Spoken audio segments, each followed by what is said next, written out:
Igualmente, Siempre, gusto de verla nuevamente, sí. igualmente. Al doctor Gerardo, al doctor Rubén Hernández, Enrique, a Karina Guardado, a Erendira Vivero siempre presente, a Leticia Martínez Díaz Barriga, bueno, todo un apellido de abolengo ahí, Así es. ¿verdad? En el Participa ámbito con nosotros en educativo. el postdoctorado. Ujú. Sí, ya tiene tradición en la educación, ¿no? Ángel Díaz Barriga y también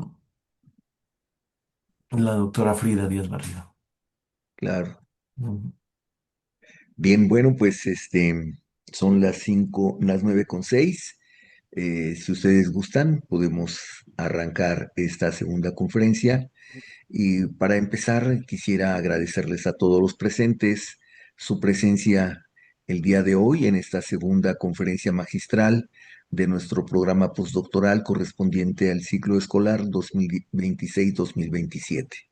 En esta ocasión nos va a acompañar el doctor Marco Eduardo Murueta Reyes, gran amigo de nuestra institución, fundador del doctorado nuestro desde el 2003 y Muchas gracias. compañero de aventuras académicas en muchas latitudes y en muchos tiempos.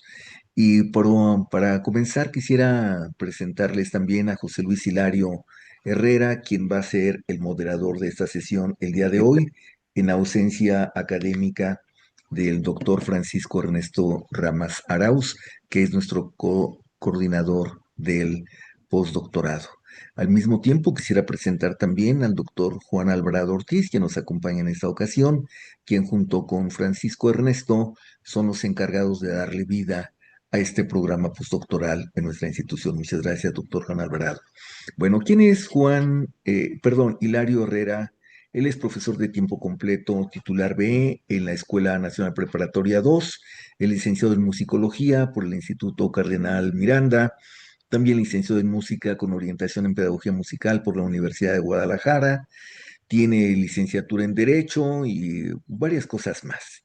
Lo importante es que él tiene también un doctorado en educación por el Instituto Educativo Universitario de Puebla y actualmente está concluyendo la especialidad en docencia y sociedades de conocimiento por nuestro CESE. También está concluyendo su segundo doctorado en educación en nuestra institución y también está iniciando su tercer maestría en Derecho en el UNITEC. Adicionalmente, con su primer doctorado, participa en el programa postdoctoral de nuestra institución. También bienvenido, José Luis Hilario, y te cedo la palabra para que presentes al doctor Marco Eduardo Murueta Reyes, nuestro conferenciante de hoy. Antes les doy las gracias más cumplidas a todos quienes nos acompañan en esta ocasión. Muchísimas gracias por su presencia y adelante, José Luis. Muchas gracias, doctor Rafael Lara. Bien, bienvenidos sean todos ustedes a esta segunda sesión del postdoctorado y voy a dar lectura al currículum del doctor Marco Dardo Murrieta Reyes, que es profesor titular B en la Universidad Nacional Autónoma de México en el campus de Iztacala. Es presidente de la Asociación Mexicana de Alternativas en Psicología, AMAPSI, doctor en filosofía, maestría en filosofía y licenciatura en psicología. Es autor de la teoría de la praxis. Sus investigaciones y construcciones teóricas han tenido un enlace continuo con su práctica por más de 43 años como psicoterapeuta, tiempo similar al que de su ejercicio docente en la carrera de psicología de la UNAM en Iztacala. Es tutor del doctorado en pedagogía de la UNAM, fue presidente del 2011 al 2015 de la Asociación Latinoamericana para la Formación y la Enseñanza de la Psicología, ALFEPSI.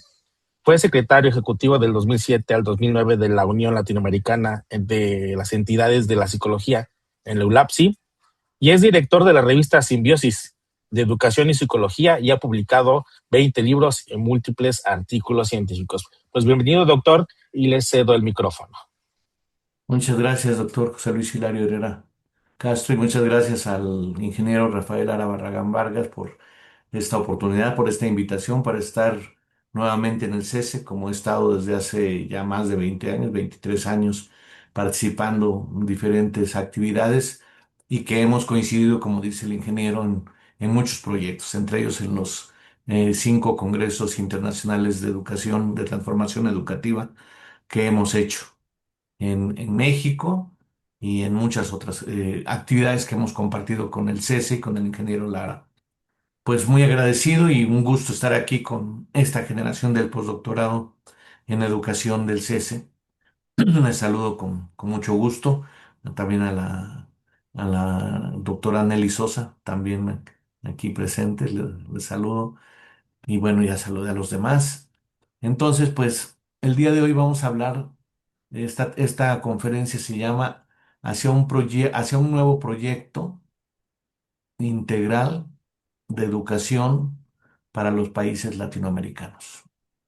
Entonces, pues es un proyecto ambicioso, como ya se imaginarán, y aquí en mi imagen ustedes pueden ver el símbolo del CLATE, Consejo Latinoamericano de Transformación Educativa, que está cumpliendo 10 años, surgió en 2016 en un evento en Costa Rica, y el CLATE a su vez está enlazado con el Consejo de Transformación Educativa de México, que nació en 2011.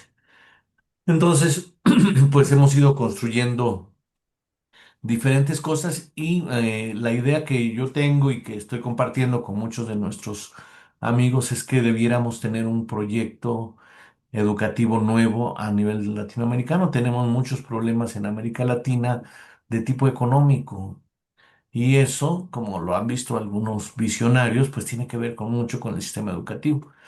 Entre otras cosas porque pues esto que yo le comentaba hace un momento al ingeniero, estamos colonizados, nuestra educación está colonizada, ha estado colonizada pues de hace por lo menos 5 siglos y seguimos dependiendo desde teorías y enfoques que no son propios, que no surgen de aquí, que no corresponden a nuestras realidades y, y seguimos sobre todo dependiendo tecnológicamente. Casi todo lo que consumimos de tecnología pues es de origen estadounidense o japonés, chino, ¿verdad? Y tecnología latinoamericana es muy poca, sí hay, pero proporcionalmente es muy poca. Eso hace que nuestros conceptos sean en inglés, ¿no? Online, Windows, Word, casi todo es en inglés por esta dependencia. Y en eso reside, en mi concepto, una parte importante de la pobreza económica de los pueblos latinoamericanos en la dependencia y que empieza o tiene un referente fundamental en la dependencia científica y educativa.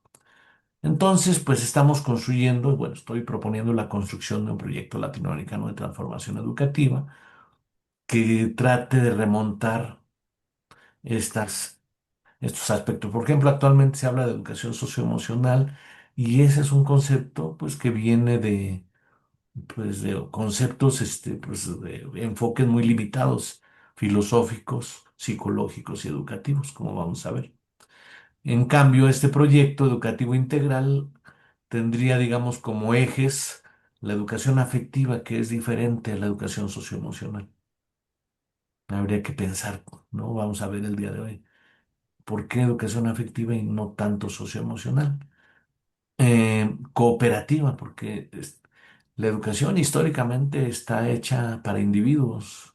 Se forman grupos tradicionalmente para disminuir como el costo-beneficio, ¿no? Un maestro para 20, 30, hasta 60 alumnos, pero todos aprendiendo lo mismo sin que se vea el potencial de la cooperación, por ejemplo, entre ellos, y no solamente la cooperación entre ellos como estudiantes, sino su educación para la cooperación.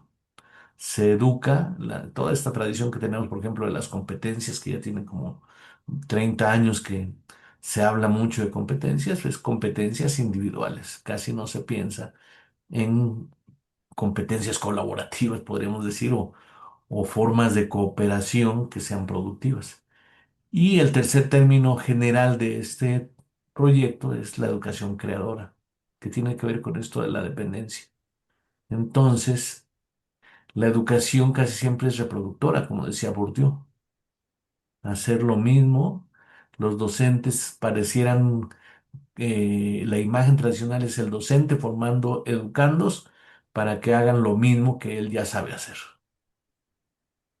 Y un reto que estamos planteando y un nuevo concepto es el aprendizaje creador y por lo tanto la educación creadora. pero desde luego estos tres elementos afectivos, cooperativos y creadores, pues requiere docentes y proyectos educativos, programas educativos orientados a eso, nada más el caso de los docentes. Tenemos docentes, por ejemplo, que enseñan a leer y a escribir, pero que casi no son buenos lectores y menos son buenos escritores. Entonces enseñan a escribir, pues para tomar dictado, para copiar, a lo mejor para mandar algún mensaje por WhatsApp, pero crear desde desde las escuelas, generar productos desde las escuelas, eso casi no se piensa. Incluso, pues más adelante les voy a decir que nosotros, como parte precisamente de un ejercicio de doctorado, en 2003 y luego en el CES en 2004, en 2005, en 2006, de cada curso producíamos un libro original, con conceptos además originales. Y eso casi no se piensa en la escuela para reproducir, ¿no? Hay que borrar, para que hagas, vuelvas a hacer. Un poco en los posgrados sí hay algo de investigación, pero no se tiene tanto la convicción de crear. A amigos míos, por ejemplo, psicólogos, incluso filósofos, les he preguntado, ¿algún concepto que tú hayas propuesto? Se quedan pensando y son brillantes. Me refiero a personas destacadas de filósofos, piénsenlo ustedes, a lo mejor, no sé, algún concepto que ustedes hayan propuesto, alguna técnica, ¿verdad? Mucho de la investigación en América Latina y en el mundo es, pues vamos a explorar a ver qué pasa, pero no hay producción de conceptos. Los conceptos casi siempre son importados. De Piaget, de Vygotsky, ¿no? Esto de la enseñanza, la, escu- la, zona de desarrollo próximo, cuánta cosa no ha producido en el mundo, ¿no? Un concepto de Vygotsky.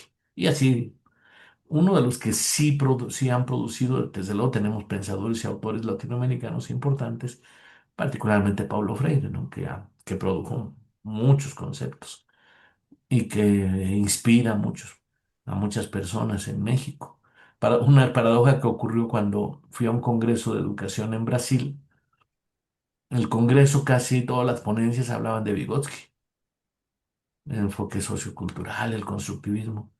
Y yo que fui de México, hablé de Freire y les llamó la atención a los brasileños que por qué ellos no hablaban de Freire si Freire es brasileño, fue brasileño, y ellos no, ¿no? Por este enfoque un poco de la importación de conceptos. Entonces, este proyecto educativo está orientado a lograr una forma de vida humana, es decir, un proyecto educativo no puede ser puramente educativo.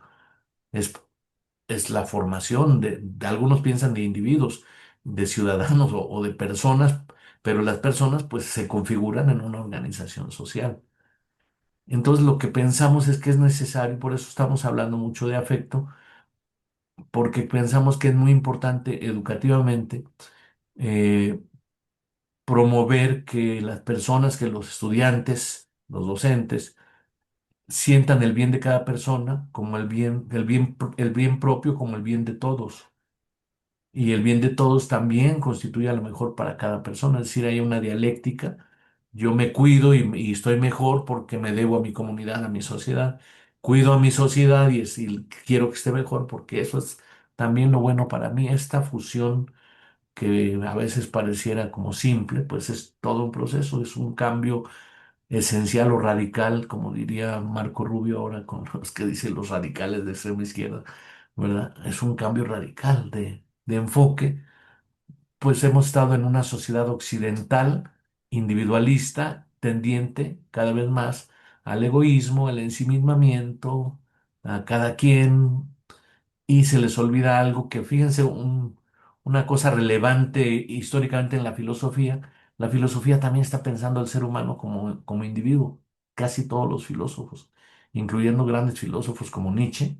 Nietzsche piensa en el individuo, y ese quizá fuera su limitación más importante de Nietzsche, con mucha grandeza que tiene Nietzsche, piensa en el individuo, y se les olvida algo que solamente encontramos esencialmente en Hegel, y que la teoría de la praxis que yo estoy desarrollando eh, está ponderando como algo prioritario, que es que los seres humanos somos seres de compartir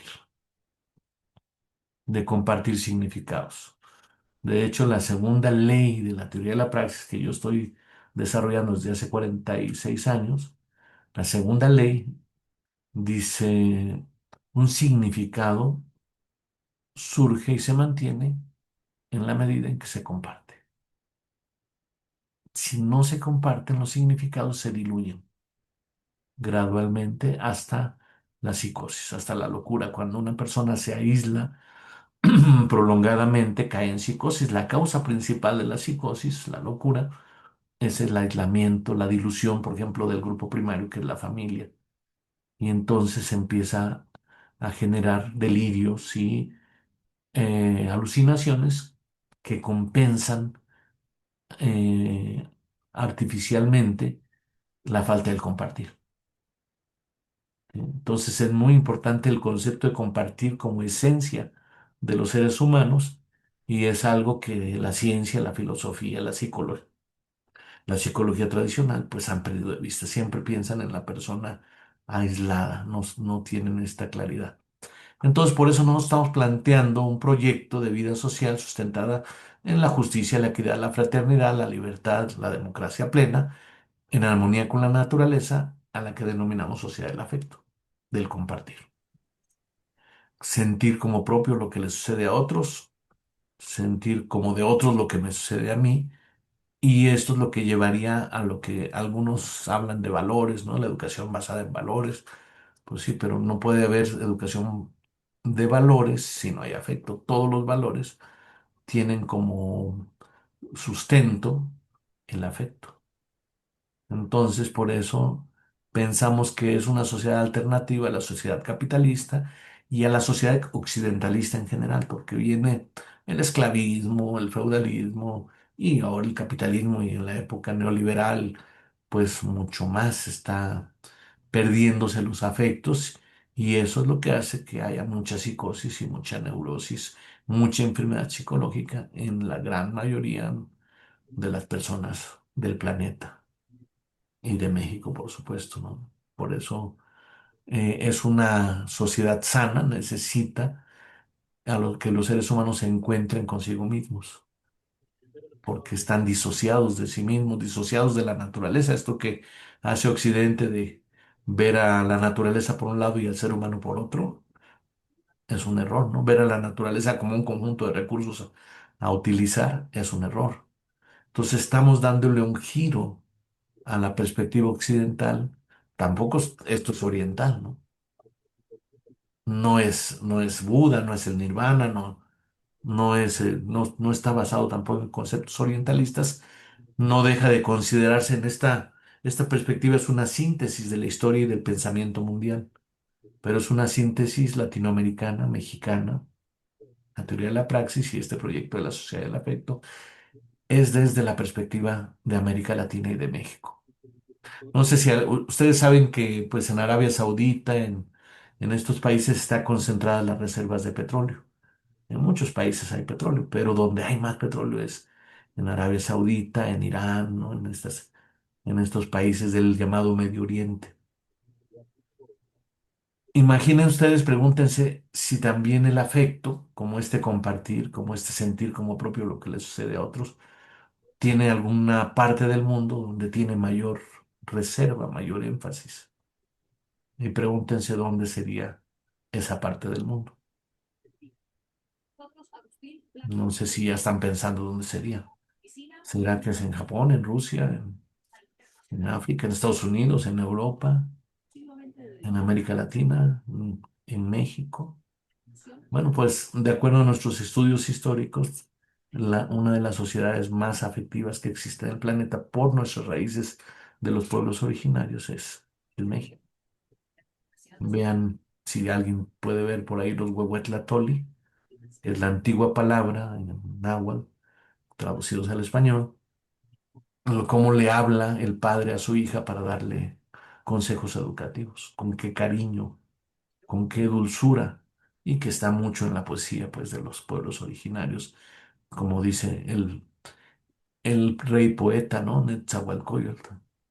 Amo el canto del sensontle pájaro de 400 voces, pero más amo a mi hermano, el hombre, ¿no? Entonces, esta vocación afectiva que se traduce en el uso del diminutivo en México, somos el país que más diminutivos usa. Ya ven que decimos no solamente ahora, sino ahorita. Y no solamente ahorita, sino ahoritita. Y hasta ahorititita. Claro, con muchos significados. Pero vean, no, espérame un segundito, un ratito, te invito a un cafecito, vamos a comernos un pollito, etcétera, ¿no? Todo este diminutivo suaviza las relaciones. Claro, como estamos influidos por Occidente, esto se está diluyendo, se está perdiendo. Hay muchas cosas de Occidente que también son valorables, pero esta separación, esta hipertecnificación que a veces hace ver la técnica por la técnica sin el sentido afectivo de los procesos técnicos, pues eso va destruyendo la vida humana, ¿no? Y eso es lo que queremos revertir en esto. Nuestros datos de salud, de bienestar, diríamos, de algo bueno para la humanidad, en todos los países van hacia abajo, no van hacia arriba, ¿no? O sea, ustedes piensan que hay cada vez más suicidios o cada vez menos suicidios en forma proporcional a la población. Pues cada vez tenemos más suicidios, la gente se suicida más cada vez, cada año un poco más. Y si pensamos en violencia también, y si pensamos en depresión también, y si pensamos en adicciones también van en sentido contrario a lo que se quisiera. Y así están los datos, pueden checarlos a nivel internacional, vean las secuencias de varios años, décadas, y verán cómo nuestra sociedad occidentalista va en declive, va en deterioro. Entonces, a través de un proyecto como este, y en este caso en el ámbito de la educación, pues pensamos que se puede empezar a dar que los seres humanos realmente mejoren en lugar de empeorar.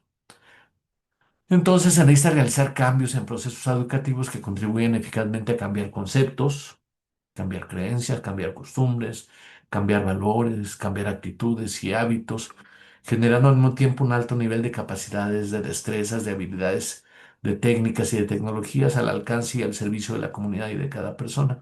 Es decir, este proyecto de la sociedad del afecto es la fusión, la integración de lo afectivo con lo sistemático, con técnica y afectividad no tendrían que estar disociados.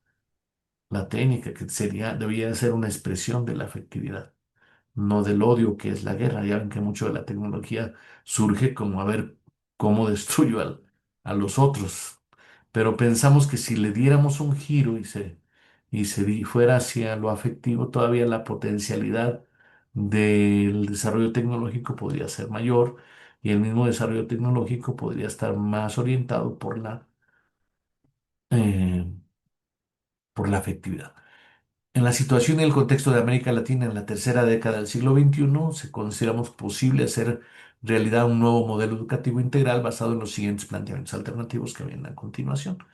Dentro de eso, pienso que los doctores en educación pueden tener un papel fundamental porque ser doctor, en inglés no se dice directamente doctor, se dice PhD, dicen ellos, ¿no? Que quiere decir doctor en filosofía, en educación, ¿no? PhD en educación, ¿no? Entonces, doctor en filosofía en educación. ¿Y qué es la filosofía? Pues es el pensar, el amor por el pensar, podríamos decir, el amor por la sabiduría. Pero decíamos en la Facultad de Filosofía de la UNAM que la mayoría de los maestros no son filósofos. Son docentes de filosofía, pero no son filósofos. Por esto que les decía, a la hora que le dices algún concepto que usted haya, usted maestro, algún concepto filosófico que esté proponiendo, no, yo hablo de Hegel o de Kant o de Aristóteles. Y yo pues explico lo que dice Aristóteles o lo que dice Heidegger. Pero usted, algo que haya propuesto, alguna tesis original, y casi no hay, o sobre todo conceptos, ¿no? Alguien pues sí, sí, pues mi tesis es que sería bueno tal cosa, tal idea. Bueno, pero un concepto así como la zona de desarrollo próximo o como la pedagogía del oprimido en Freire, o como el inconsciente de Freud, o el concepto de inteligencia en Piaget, ¿no? Las operaciones formales, etcétera.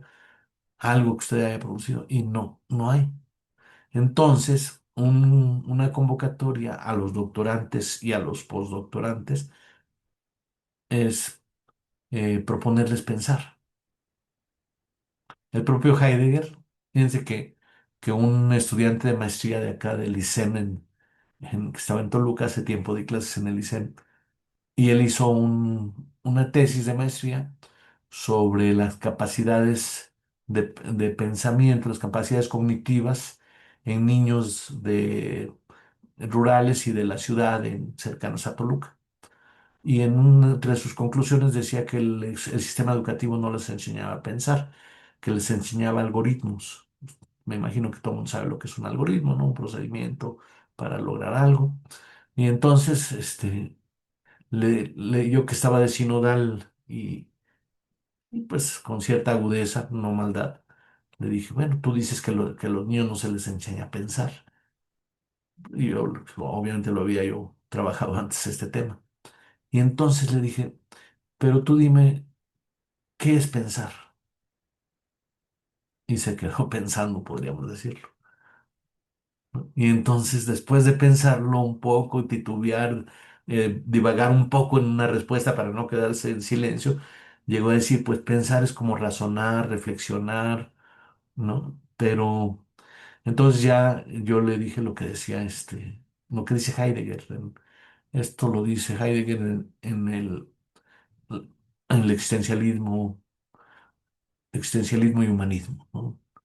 Dice Heidegger que dice el pensamiento obra en cuanto piensa. Pensar es producir, dice Heidegger. Entonces yo jugué con esas palabras, le invertí la fórmula de Heidegger, pensar es producir, y por lo tanto llegué a la idea que se las comento ahora, y la dije en ese momento, el que no produce, no piensa, aunque tenga procesos cognitivos, aunque aparentemente aplique la lógica, si no produces, no hay pensamiento. Entonces, eso es lo que pasa, pues si convocamos a los doctorantes y a los postdoctorantes a pensar, a producir, a crear, podríamos decir. Y eso nos lleva a nuestro concepto de educación que estamos postulando, porque hay que cambiar el concepto de educación. Casi siempre la educación se piensa pues como asimilación, como incorporación, diría Freire, ¿no? La educación bancaria. Y Freire le dio un cambio, dijo, pues no, queremos una educación crítica, que cuestione. Freire tiene un atisbo muy importante cuando él habla de la palabra generadora, que ya tiene un elemento afectivo, porque las palabras generadoras no son como en la línea preestablecida, sino la palabra generadora sale de lo que los estudiantes están viviendo en Freire. Ya en la línea ya tienen sus palabras generadoras, ¿no? Entonces, pero aún Freire, el pensamiento crítico de Freire, que mucho se habla del pensamiento crítico, habría que, ahora sí que había que hacer un procesamiento de qué es el crítico, pero no basta, desde luego, ya tiene desde los años 70, finales de los 60, ya se hablaba de que la educación tenía que ser crítica. ¿Pero qué es ser crítico? ¿Criticón? ¿Cuestionar? Freire pensaba que había que cuestionar lo establecido. Y suponía, ahí sí pienso yo que equivocadamente Freire, que por el hecho, y con la tradición marxista, Marx también parece inclinarse hacia eso, lo que sería la negatividad dialéctica, si tú señalas lo que no debe ser, automáticamente se va produciendo lo que sí debe ser, pero eso no ha ocurrido. La gente pues, cuestiona, no, es que no debería ser así, el gobierno, la sociedad, no deberían ser los padres como son. ¿Y cómo debieran ser? No, pues no sé.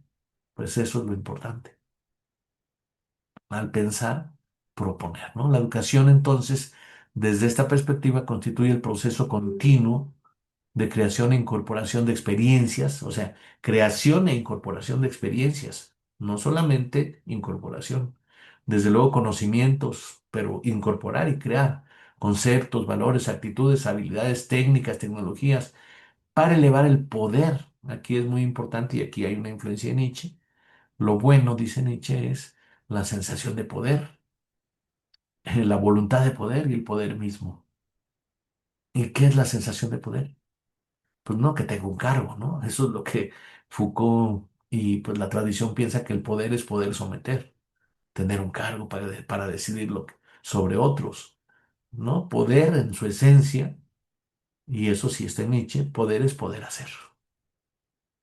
Entonces, lo que pretende la educación es promover que estudiantes y docentes incorporen y creen conceptos que les hagan más poderosos eh, para la realización de sus deseos, lo que quieren hacer, que lo plasmen, que lo hagan real, tanto individual como colectivamente, y la proyección social de de esa realización. Entonces, ¿qué queremos? ¿Qué quieren los estudiantes? ¿Qué quiere el docente? No, pues el docente, podríamos decir, en muchos casos, pues, lo que quiere es un salario, como dirían un poco el problema pues, de los docentes, a veces el sindical, un mejor salario, claro, mejor valoración. Pero ¿qué quiere el docente? ¿Qué quiere el maestro de primer año de primaria?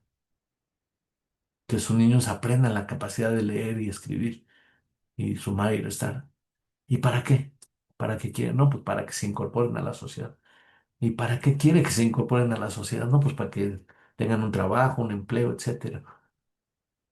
Pero no tiene idea de qué pretende en su sociedad, cómo cree que debería ser mejor la vida social, como que tanto docentes como estudiantes como las personas en general sienten impotencia, ¿no? O sienten que está fuera de su alcance el poder influir en la vida social.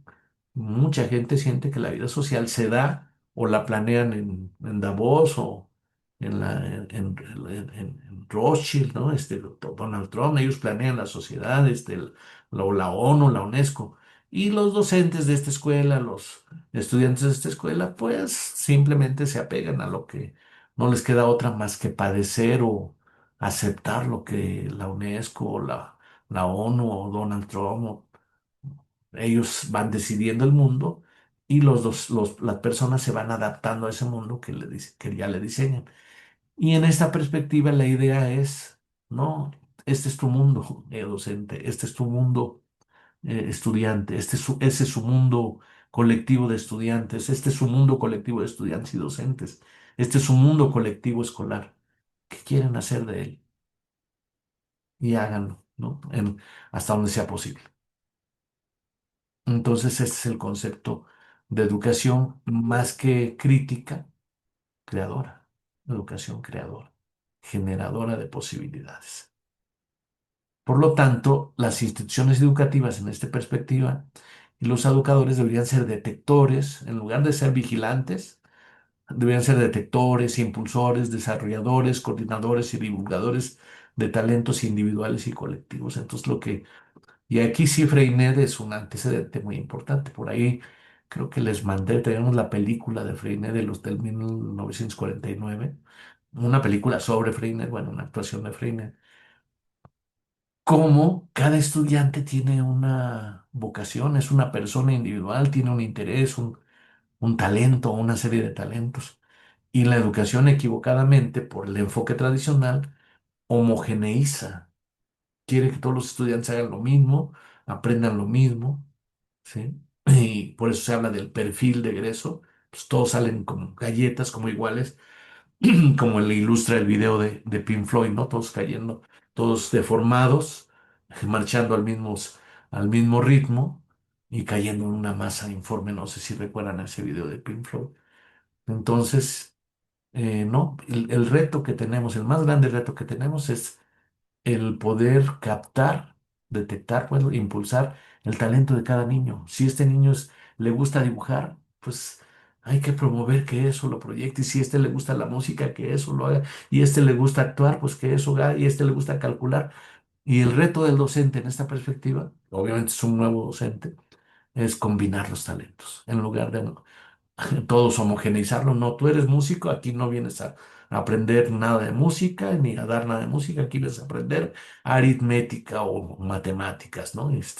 Y las tablas te las vas a aprender así, así, o son cosas básicas que tienes que aprender.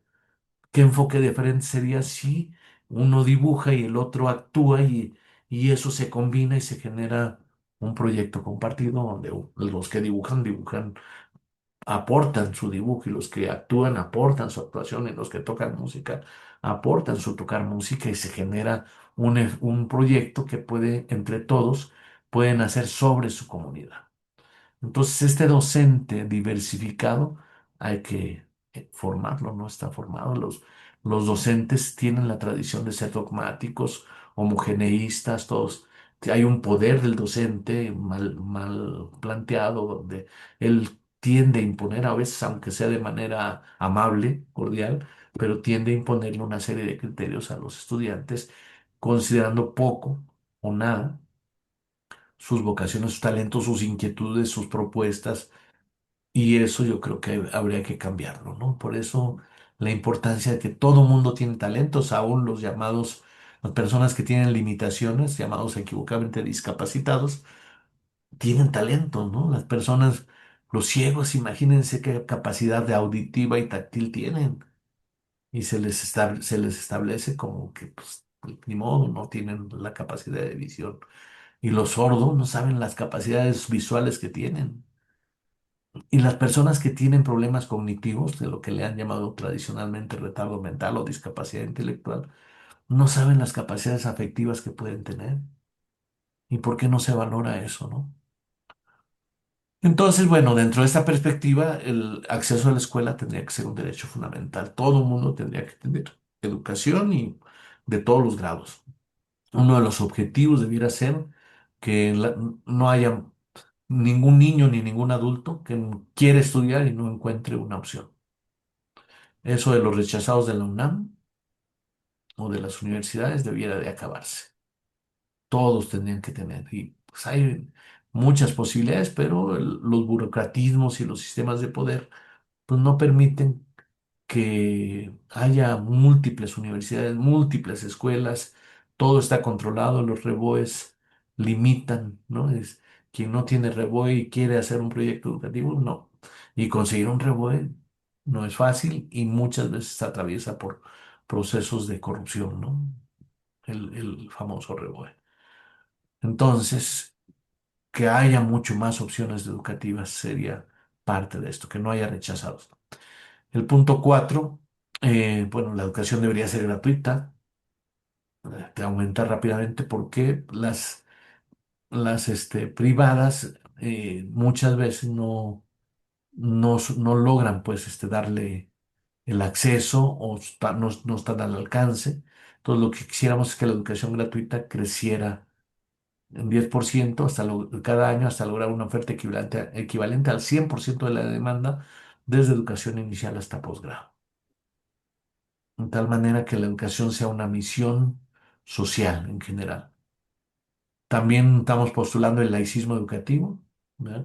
Que no haya escuelas religiosas, lo cual pues es todo un reto porque hay muchos intereses ahí, pero el que haya escuelas religiosas es un contrasentido porque estamos planteando el antidogmatismo como elemento esencial de la educación. Nada tendría que ser la verdad última. Todo debe estar sujeto a volverse a pensar y a volverse a plantear y a pensarlo diferente. Debería ser parte de... Y respetar las creencias, sí, pues tampoco se trata de imponer digamos, el no dogmatismo. Sería una paradoja el no dogmatismo como un dogma, ¿no? Cada quien puede pensar y creer y que ese sea el enfoque dentro de cada aula. Aquí no hay verdad última. El docente tiene una idea, una propuesta, una experiencia que pone a consideración y a disposición de los estudiantes, pero cada estudiante puede sacar su diferente conclusión válida. El diálogo, sí, pero no para imponer ni religión ni ningún otro dogma, ¿no? Entonces, los planes y programas tendrían que tener este enfoque antidogmático. Se tendría que tener planes y programas con mentalidad abierta a la diversidad de enfoques, que casi siempre se piensa en un enfoque, incluso la nueva escuela mexicana como que pareciera querer tener según Marzarriaga, un enfoque marxista, ¿no? Bueno, pues ese es Marzarriaga, por eso en una plática que tuvimos en el Congreso con Marzarriaga, no, le decía, no es la escuela, la nueva escuela mexicana, es la nueva escuela de Marzarriaga. Marzarriaga y sus colaboradores hicieron un plan, un programa, un desarrollo, y ya todos los docentes se tienen que apegar a eso. Y pues muchos docentes no lo hacen porque además ni tienen la capacitación, ni están de acuerdo. Y bueno, en lugar de verlo eso como un problema, tendría que abrirse la discusión, mentalidad abierta para discutir cualquier cosa, para analizar cualquier cosa, para revisar cualquier propuesta. Entonces tendría que ser antidogmático. Si planteamos énfasis en salud, paz y afectividad, por lo que ya hemos comentado,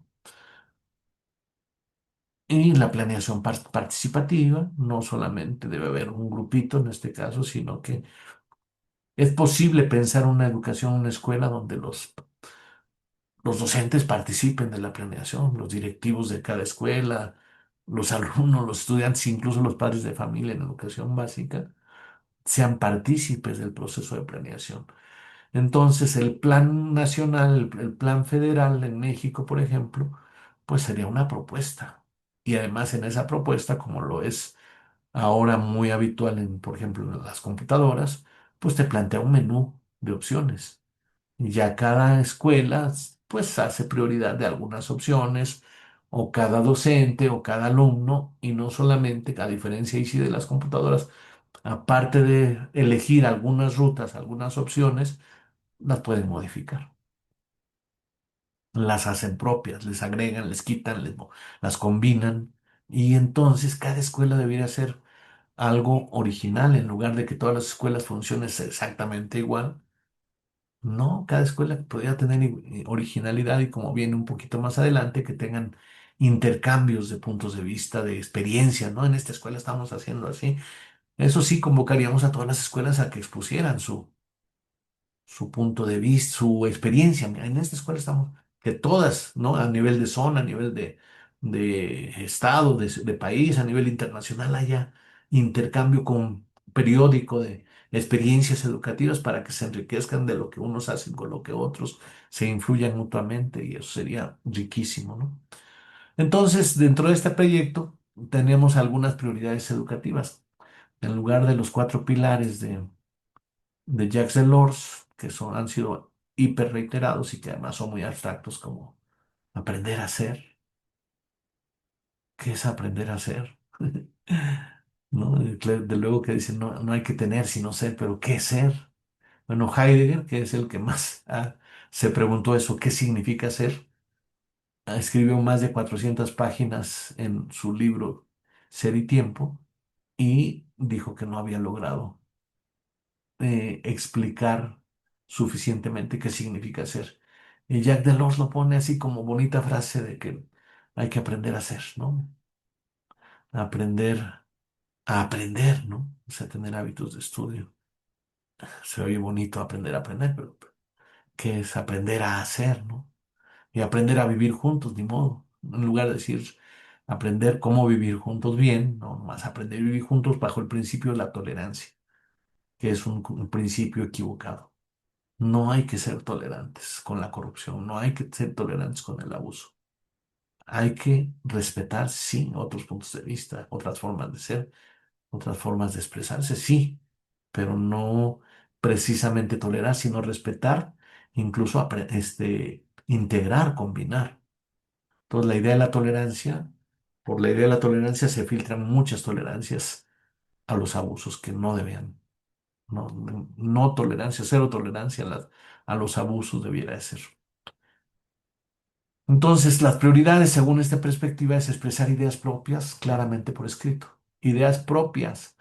No me digas lo que dice fulanito, sino qué piensas tú. Exprésalo. Y como lo hacía Freinet, con primero el mimeógrafo y luego la imprenta escolar, que lo que piensan un estudiante o unos estudiantes de un grupo, de una escuela, se proyecta hacia las comunidades, hasta esto que tenía Freinet, que era correspondencia interescolar, internacional, incluso que los niños escriban entre sí o que les escriban a otros, ¿no?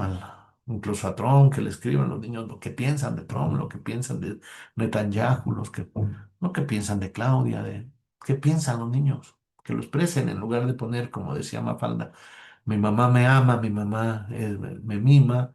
Y dice Mafalda, bueno, ya sabemos, maestra, que su mamá es muy buena gente como usted. ¿Y cuándo nos va a enseñar cosas interesantes? Dice Mafalda. Entonces, expresar ideas propias. Segunda prioridad, escuchar de manera receptiva y sin prejuicios las ideas, sugerencias, inquietudes y necesidades de los demás, buscando integrarlos en el propio punto de vista, el no dogmatismo, pero aprender a escuchar. Poca gente sabe escuchar, casi no se enfatiza y es una habilidad y una capacidad fundamental para un nuevo mundo. Tercero, desarrollar relaciones afectivas satisfactorias, estables y duraderas. ¿Cómo ser familia? ¿Qué significa ser papá? ¿Qué significa ser mamá, hermano? ¿Cómo se cuida una pareja?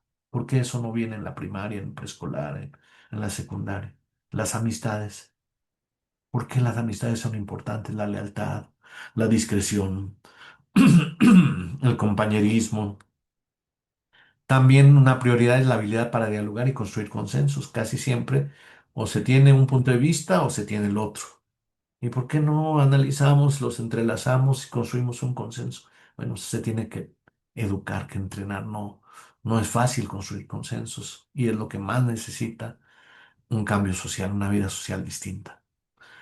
Y la quinta prioridad es organizarse en equipos que permitan la integración eficaz y eficiente de los talentos e intereses individuales. Casi no se nos educa para organizarnos, ese es un gran problema. La organización, la autogestión, se va aprendiendo sobre la vida y de manera autodidacta, pero la escuela hace poco, hasta ahora, por ayudar a las personas a tener capacidad organizativa. Y recuerden, de acuerdo a teoría de la praxis, que organizarse es tener poder, poder hacer. Quien tiene mejor organización puede más. Y entonces la organización es fundamental. Esas serían en esta perspectiva las prioridades educativas. Bueno, esto ya lo hemos dicho, antidogmatismo, pluralidad y heterogeneidad de talentos, creo que ya está dicho. Entonces queremos pensar en líneas formativas en educación básica que habría que atender de manera creadora, de manera integradora, ¿no? Como es la primera línea sería la expresión escrita y la comprensión lectora, en lugar del español o de la tradición nada más de leer.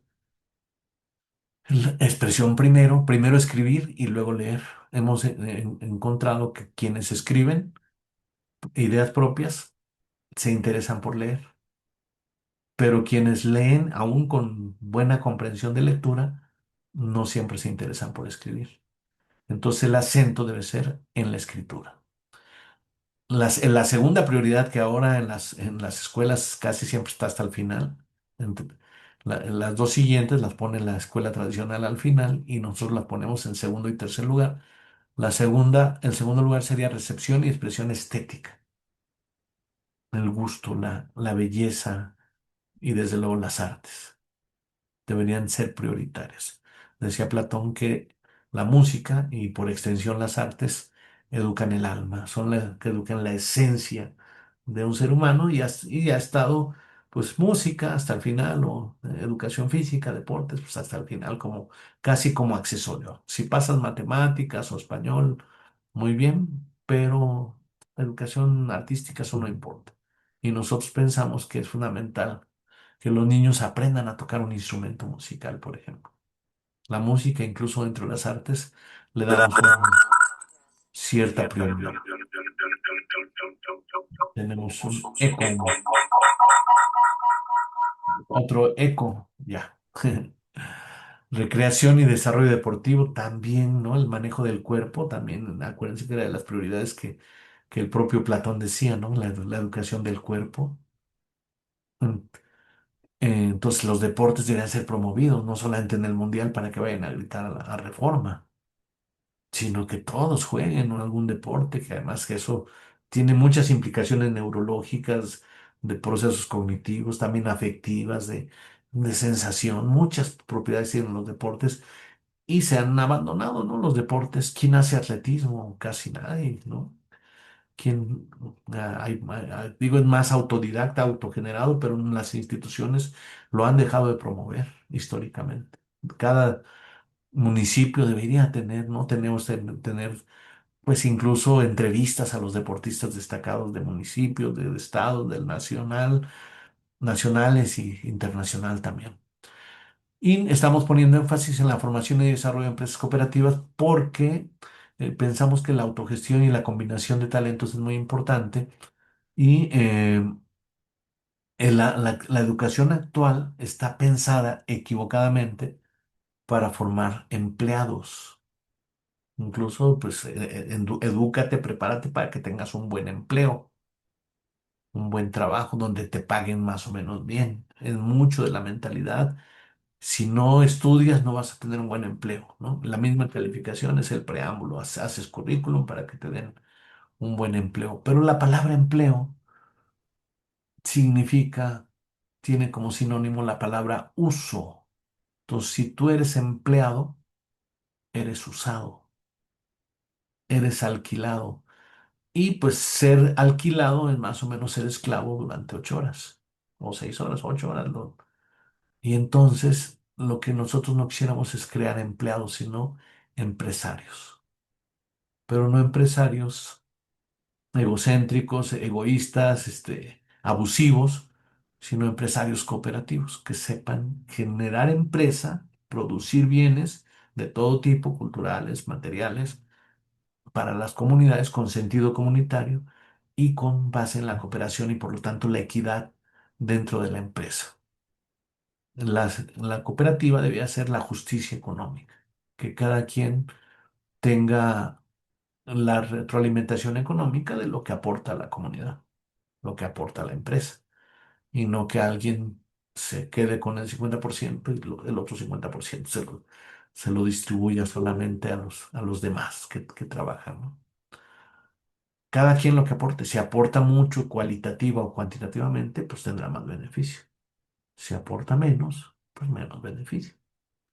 Aunque eso de la equidad y de la equivalencia podría derivar más adelante, bajo la perspectiva del afecto, en la generosidad, donde la gente ya no diga, quiero más de la cobija o del pastel que estamos produciendo en esta empresa, denme más, sino quiero aportar más y la verdad que no me den tanto, denme un poco menos.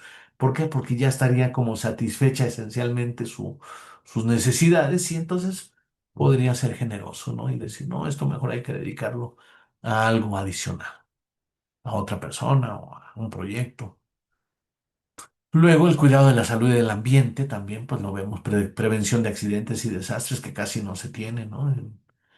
Hay algo de protección civil, pero se podría hacer mucho más en ese sentido.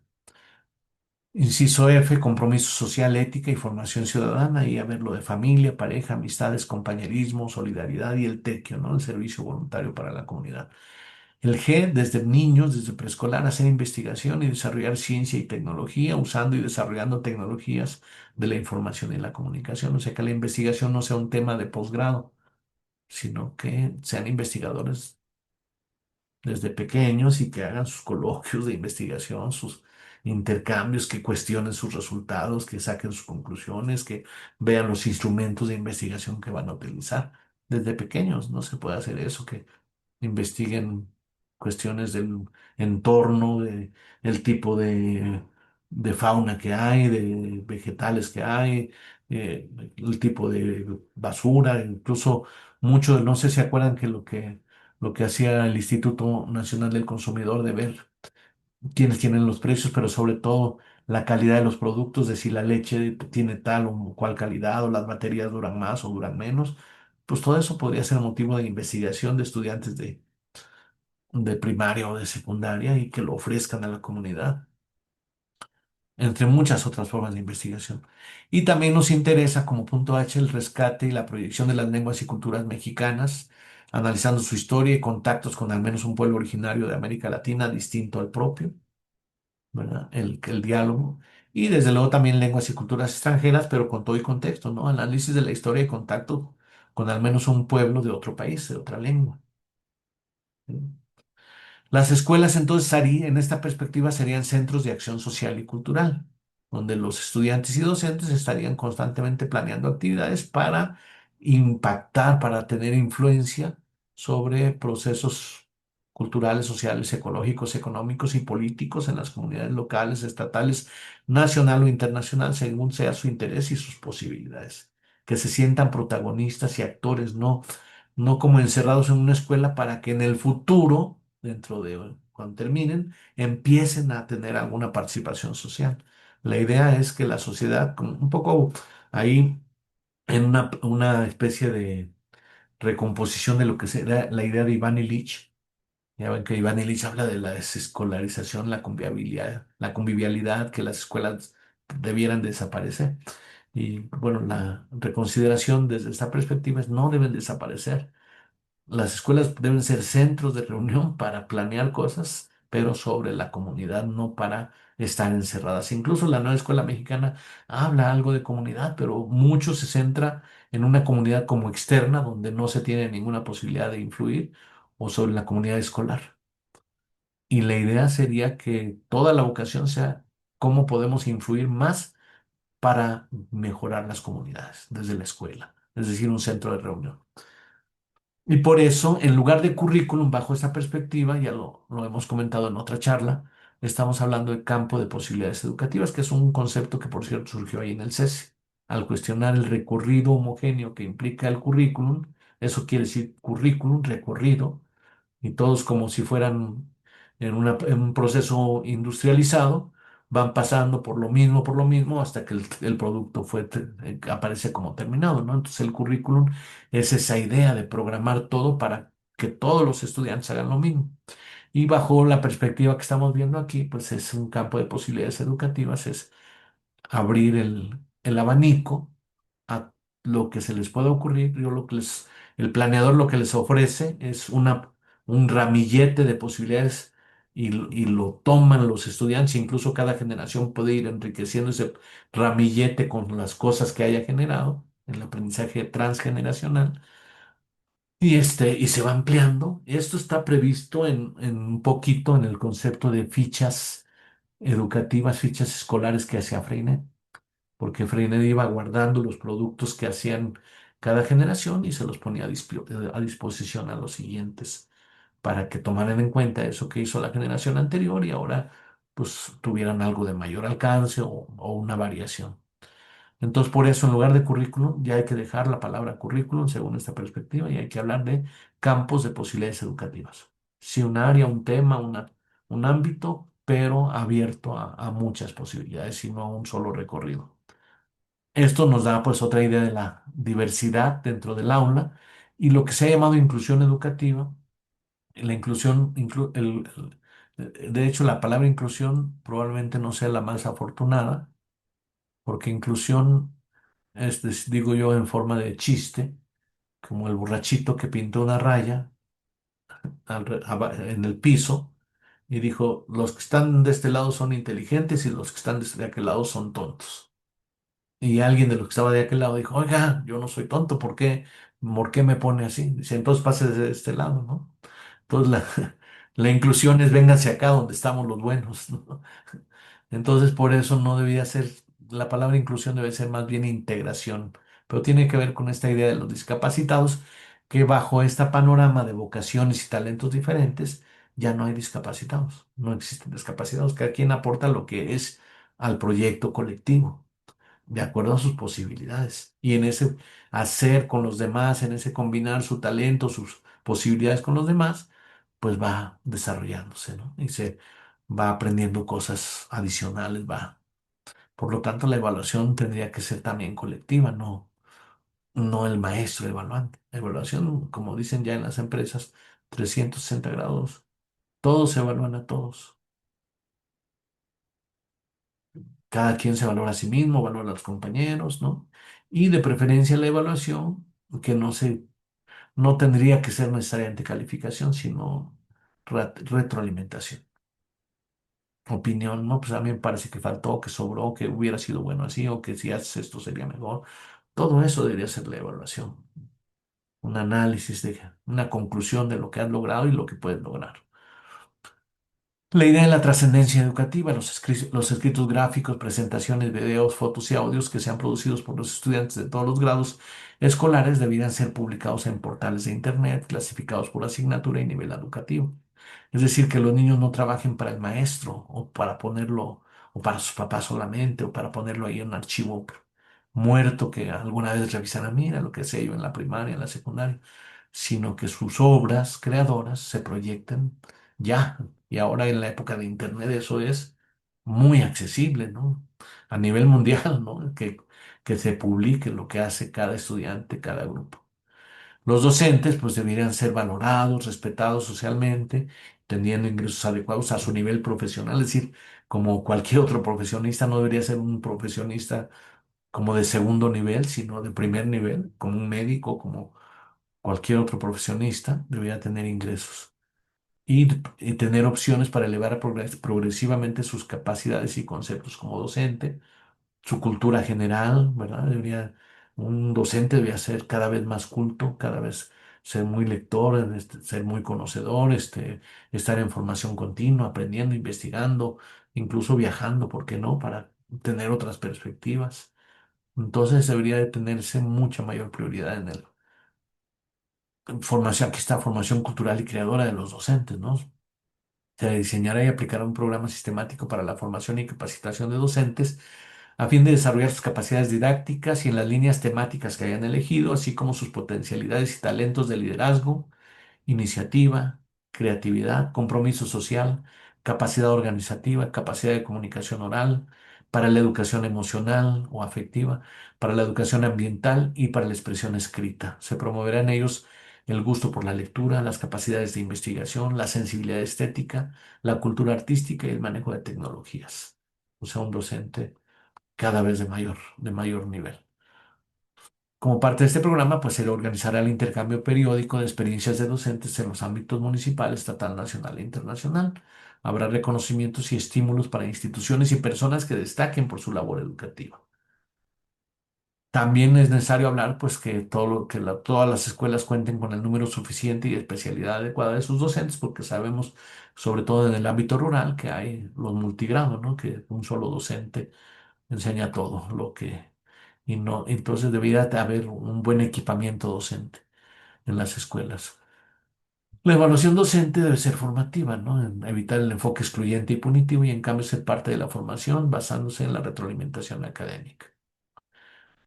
Pues es la libertad y proporcionalidad sindical, sobre todo por lo que fue históricamente el CENTE, lo ha sido, donde pues hay una hegemonía, ahora la CENTE como otra contrahegemonía, pero que pudiera haber varios sindicatos y cada docente afiliarse al que más le pareciera mejor y poder tener proporcionalidad en la mesa de negociaciones, ¿no? El material didáctico, pues, es el uso y apropiación didáctica de las tecnologías. Ahora con la inteligencia artificial se pueden hacer materiales didácticos, que ya le compartí algunos de ellos al ingeniero Lara, impresionantes, ¿no? Todas las lecturas se pueden hacer en videíto, en podcast, ¿no? Puede hacerse infografía, pero de manera, pues, casi instantánea, ¿no? En cuestión de segundos o minutos sale todo el material didáctico. Pero los mismos estudiantes y docentes deberían ser productores, ¿no? Por tener acceso a material didáctico y generar otros recursos educativos que pudieran irse enriqueciendo. La educación en línea está ahora pues muy en boga, a partir del tercer año de primaria más o menos calculamos que ya pueden hacer uso de educación en línea y hasta posgrado los estudiantes debían tener acceso a educación en línea para acreditar estudios con base en horarios flexibles y teniendo acceso a materiales didácticos adecuados para esta modalidad, de tal manera que se garantice una calidad educativa similar a la de la educación presencial, así como podrán combinarse ambas modalidades para potenciar sus alcances. No sé qué experiencia tenga CESE en educación en línea, pero en AMAPSI nos sorprendió porque empezamos educación en línea en 2010 y más o menos para 2013 ya teníamos egresados de nuestros diplomados y hice un comparativo en qué formación, porque nos preocupaba que la formación en línea pudiera ser de menos calidad que la presencial, nos esforzamos didácticamente para que no fuera así. Y me sorprendió que encontré que la educación en línea estaba teniendo resultados mejores que la educación presencial. Y eso por el material didáctico que le pusimos en la plataforma para la educación en línea, entre otras cosas, un cuestionario por cada lectura, un cuestionario de ejercicio para que pudieran recordar las partes esenciales profesionales, digamos, es decir, no datos por datos, sino cosas esenciales de la lectura. Les poníamos un cuestionario que podía contestarse infinitamente y entonces jugaban con ese cuestionario los estudiantes, y cuando se los pusimos a los de educación presencial también por este dato de que había sido mejor la educación en línea, ya subió y se homogeneizaron, digamos, el nivel de calidad logrado en educación presencial y en línea. Y ahora estamos utilizando ya material didáctico de inteligencia artificial, y eso pues estamos viendo que todavía va a potenciar más la calidad formativa que estamos desarrollando. Participación de la comunidad escolar en las decisiones educativas, la democracia, que no haya verticalidad en el sentido de que unos deciden y otros hacen, sino que los maestros, los docentes, los alumnos, los padres de familia y el director pudieran hacer un consejo dialógico para generar pues ideas de cómo puede ser la escuela y no solamente apegarse a lo que ya dice, pues en este caso la SEP, ¿no? Aquí está la autonomía y diálogo interinstitucional e internacional latinoamericano, es decir, la autonomía de cada escuela que logre decidir. Lo único que se le pediría es que presente su experiencia en eventos periódicos, pero no que se supediten. O sea, así como las universidades autónomas, los centros educativos deberían tener autonomía con retroalimentación. No se trata de autonomía y aislamiento, sino autonomía y diálogo, ¿no? También estamos proponiendo que se evite el desgaste físico y emocional de docentes y estudiantes, es decir, estamos en contra de las escuelas de tiempo completo, tanto por el desgaste que implican como por la falta de vínculo afectivo entre padres e hijos porque están en la escuela. Las escuelas de tiempo completo están pensadas para que los papás trabajen mientras los hijos están en la escuela. Y no pensamos que es muy importante que los niños coman la mayor parte de los días en su familia y que en la tarde puedan tener comunidades de juego, de compartir con otros niños. Algo que pasa es que los niños ahora son hijos únicos o son dos y están muy aislados, no hay comunidades infantiles, van a un restaurante o a un parque, juegan un ratito con unos niños que no conocían y que nunca más van a volver a ver, y eso pensamos que le da un sinsentido a la vida por la esencia de compartir de los seres humanos. El arraigo en el compartir es un elemento afectivo y formativo muy importante. Entonces, un reto que tenemos es lograr barrio, pues comunidad infantil. No barrio en el sentido solamente del espacio territorial, sino barrio en el sentido de familiaridad, de comunidad, de familia extensa, ¿no? Equipo médico y psicopedagógico escolar, ¿no? Que es que haya psicólogos y médicos de luego en las escuelas que puedan, pedagogos, trabajadores sociales.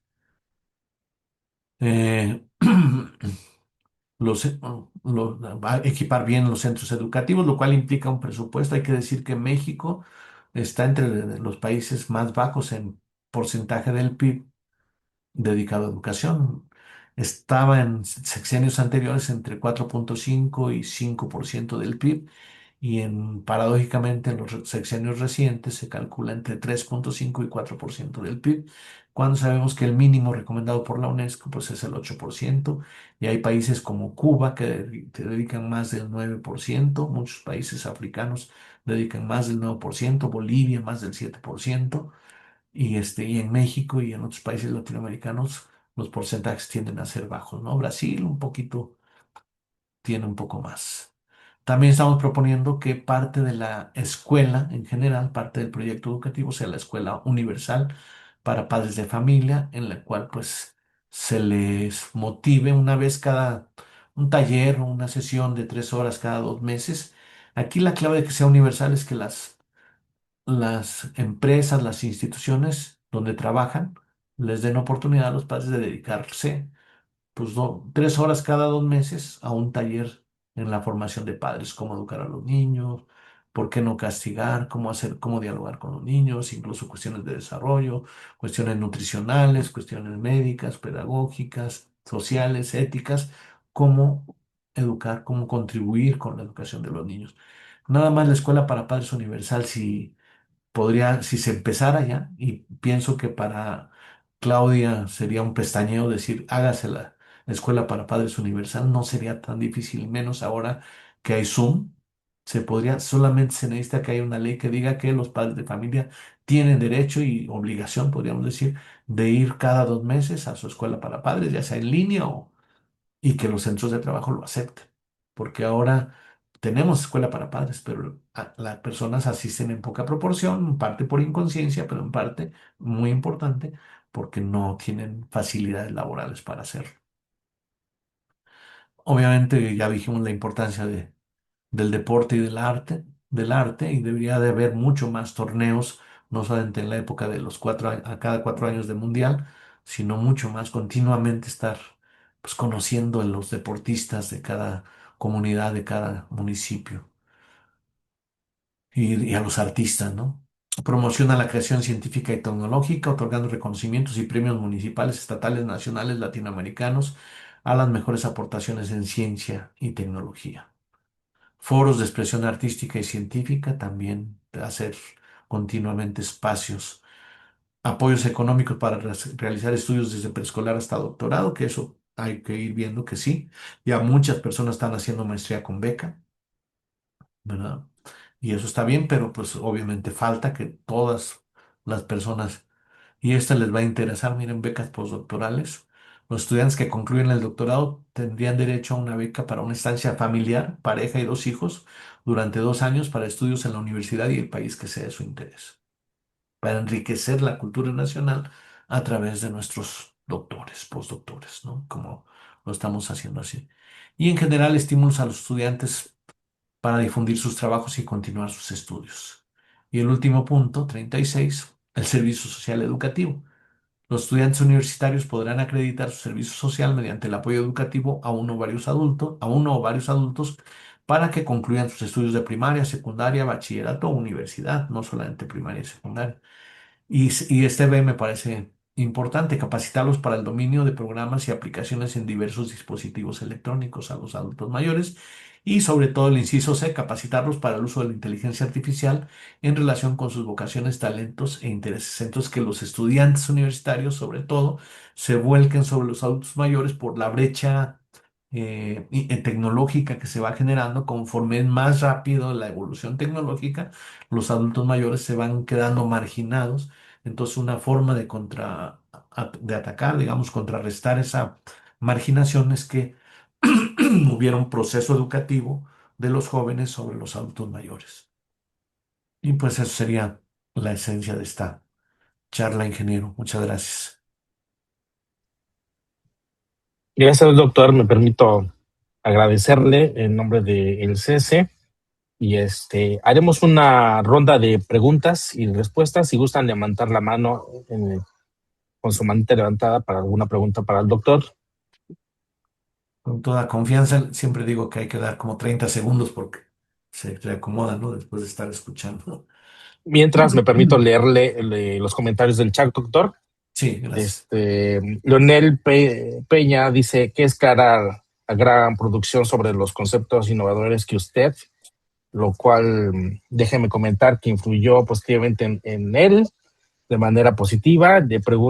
La pregunta es, desde una perspectiva, usted pronuncia un cambio desde gubernamental a nivel de la Secretaría de Salud. Las ideas, pensamientos o producciones cuestan mucho trabajo, sin duda. En algún momento la lograremos con personalidades creadoras que queremos en México mejor. Bueno, quiero comentar algo ahí, José Luis. Sí, sí, adelante. Pues fíjate que ya decíamos del Producto Interno, el porcentaje de Producto Interno Bruto que está bajo, ¿no? Para educación. Pero no solamente eso, sino que tenemos un secretario de Educación, pues que nunca ha sido docente. Mario Delgado nunca ha sido docente. Entonces, pues desde ahí los gobiernos tendrían que tener otra actitud hacia la educación de mayor relevancia. Se pensaba que Claudia, siendo universitaria, pudiera ser un poco más sensible, pero su secretario de Educación pues no es nada emblemático y los de López Obrador tampoco, ¿no? Ni Delfina, Delfina un poco más porque es maestra y tenía posgrado y fue creo que alumna del CESE, Puede ser alumna del CESE, doctor, sí. pero tampoco podríamos decir que tenía obra pues educativa más que su tesis a lo mejor en el CESE. Y el otro, eh, ¿cómo se llamaba el primero? Como Moctezuma Barragán, pues tampoco, ¿no? Y Leticia Ramírez, que creo que también fue alumna del CESE, No, ya, no, ya no. ¿no? Bueno, qué honor, porque ya ve que cuando le preguntaron qué sabía, no sabía nada. Porque eh, entonces, pues es muy lamentable eso. Y los gobiernos de derecha, de medio derecha, de izquierda, parecen no tener suficiente sensibilidad educativa. E incluso pusieron ahí a Marza Arriaga, pues que con inquietudes interesantes, pero con muy poca seriedad, podríamos decir, como académico, y con muy poco compromiso, pues, con el proyecto educativo integrador. Pero yo ahorita lo que pienso es que los académicos, los propios educadores, tendríamos que generar una especie de corriente intelectual que estamos trabajando con el ingeniero Lara Barragán y también con Axel Didrikson, de hacer un movimiento intelectual que empiece, pues que genere, y si lo hacemos latinoamericano, pues yo creo que eso y es lo que estamos tratando de proponer con este anteproyecto, ¿verdad? Que haya un poco de movimiento, que haya por lo menos filosofía, pensamiento, y que por ahí se van colando las cosas, ¿no? Si alguien tiene contacto o escucha a alguien esto que estamos hablando, o a ustedes les llama la atención y después lo plasman en su tesis, y esto se puede ir haciendo un movimiento que vaya calando a las esferas gubernamentales o a las esferas educativas, institucionales o a la población, y de ahí puede irse generando esta idea de que es posible una sociedad del afecto, un cambio educativo esencial. Sí, doctor, gracias. Voy a leer otro comentario del doctor Juan Alvarado. Dice, excelente ponencia, muchas felicidades, doctor. Y tiene una pregunta, ¿qué países de América Latina considera que han avanzado en la construcción de modelos educativos propios y qué aprendizajes podríamos retomar de ellos? Pues casi no, un poco el Mercosur, digamos, Argentina, Brasil, Uruguay y Chile y Bolivia tenían un poco esta idea, pero se avanza de manera crítica, cuestionando, pero casi no hay propuestas positivas. Un poco lo que pasaba con el movimiento llamado de los globalifóbicos. Otro mundo es posible. No queremos este mundo, pero ¿cuál es ese otro mundo? Y ahí ya no hay respuesta. Eso nos ha costado trabajo. Cuando decimos, bueno, ¿y cómo podría ser? Y entonces esto que estamos planteando es como esta idea, que aquí está una propuesta, ¿no? Aquí hay algo, claro, aquí hay algo establecido y que además es generado desde América Latina, desde México, y que ya no es, pues retomemos a Vygotsky o Piaget, sino sobre Vygotsky, sobre Piaget, sobre Freinet, y sobre Freire y sobre Iván Illich, aquí hay una propuesta. Entonces, hay algunos centros de estudios que tienen propuestas innovadoras, pero como países, pues todos los países están muy limitados. Con todo y todo, que yo le cuestiono mucho a la Escuela Nueva Mexicana, pero a lo mejor es lo más avanzado del continente. Sí, estoy de acuerdo, doctor. Sí, gracias. Tenemos una compañera, la doctora Noemí Torres, que quiere hacer una pregunta. Le damos la palabra a la doctora. Bueno, no es pregunta, quisiera hacer un comentario antes que nada. Muy buenos días a todos, muy buenos días al doctor que hoy nos expresa esta nueva idea. Mi aportación va en lo siguiente. Yo soy profesora, soy docente frente a grupo en educación básica y hace 4 años ya mi nivel es secundaria. Hace 4 años ya estamos implementando el programa de la nueva escuela mexicana. En el trabajo que nos presenta hoy el doctor Marco Eduardo, me encantó la lámina que habla sobre la educación creadora, esa educación que es generadora de posibilidades. Y me gustó mucho esta visión de la educación como un proceso porque realmente considero que es el trabajo que llevamos a cabo todos los días los docentes en las aulas. Esta idea de la implementación que llevamos de proyectos didácticos, de proyectos dirigidos a la aportación a la comunidad, a la transformación de la situación, la lectura de la realidad que hace el docente, el alumno, para proponer pues nuevas experiencias, nuevas ideas. En realidad, yo creo que los proyectos didácticos son ese vehículo en el que se unen conocimientos, habilidades, procedimientos. Entonces, pues ciertamente comentaba el doctor que el alumno, pensaba yo en mis alumnos adolescentes, todavía no tienen una idea de lo que pretende ser su rol en la sociedad. Son pequeños, son jóvenes. Sin embargo, el maestro, cuando va implementando este tipo de actividades mediante los proyectos didácticos, pues precisamente contribuye al descubrimiento que el alumno, que el niño, que el adolescente va haciendo de sus habilidades. Y el alumno se va dando cuenta de para qué es bueno, qué cosas le salen bien, qué cosas le salen mejor que a otros chicos. Y entonces el maestro en ese proceso de colaboración hace que los alumnos hagan un proyecto integrador con un producto final, con algo que se difunde a la comunidad y pues que es en beneficio de la adquisición de sus experiencias personales. Entonces, mi intervención tiene que ver en cuanto a que lo que yo escuchaba del doctor lo llevaba a mi experiencia personal, a mi experiencia cotidiana en mi aula, en mis aulas. Y le agradezco mucho, doctor, por sus palabras y pues por todas estas ideas, todas estas reflexiones que me hizo pensar, que me hizo pensar como docente. Sí, Gracias. gracias a ustedes, Noemí, y desde luego la idea de los proyectos es muy interesante, es una contribución significativa que la nueva escuela mexicana haya pensado en organizar las actividades por proyectos.